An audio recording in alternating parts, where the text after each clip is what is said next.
সাথে কথা বলতে যান খুবই উত্তেজিত হয়ে যায় মানুষের সাথে। আপনি 1 বছর পর্যন্ত ভাইরাল মিজানের সাথে চলাফেরা করছেন, তাই না? আপনি মিজানের 2টি ভালো দিক আর 2টি খারাপ দিক বলবেন। মিজান আসলে সহজেই, আপনি যদি একটু মিজানে এখানে একটা হোটেল দিচ্ছেন, আপনারা মানুষ অনেক কথা বলবে, কিন্তু এই কথার জোরে আপনি মানুষকে মারবেন, কারো গায়ে হাত দিবেন, এটা কিন্তু হয় না। মিজানের এটা হলো খারাপ দিক। মিজান অল্পতেই খুবই রেগে যায় এবং মানুষের গায়ে হাত তুলে। আর ভালো দিক হইলো মিজান প্রতিদিন অসহায় অনেক মানুষকে খাবার খাওয়ায়, যারা রাস্তাঘাটে টোকায় এবং যারা খাবার খেতে পারে না তাদেরকে খাবার খাওয়ায় ফ্রিতে, বিনামূল্যে। এটা আসলে কোনো শিল্পপতিও করে না, এটা মিজান করেছে।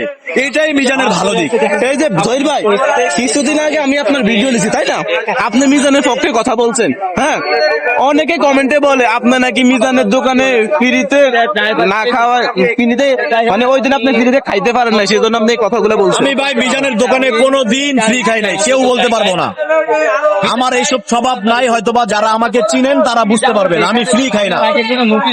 মানে অনেকে কমেন্টে বলে মিজান না থাকাতে আপনি ফ্রি খানা খাইতে পারেন না, সেই জন্য আপনি মিজানের পক্ষে কথা বলেন। আসলে আপনি একটা ভিডিওতে দেখবেন যে নেগেটিভ কমেন্ট কিন্তু বেশি থাকে, আর নেগেটিভ ভিডিও গুলা কিন্তু ফেসবুকে বেশি ছড়ায়, ভালো কিছু কিন্তু ফেসবুকে ছড়ায় না, এটা হয়তো আপনারা জানেন।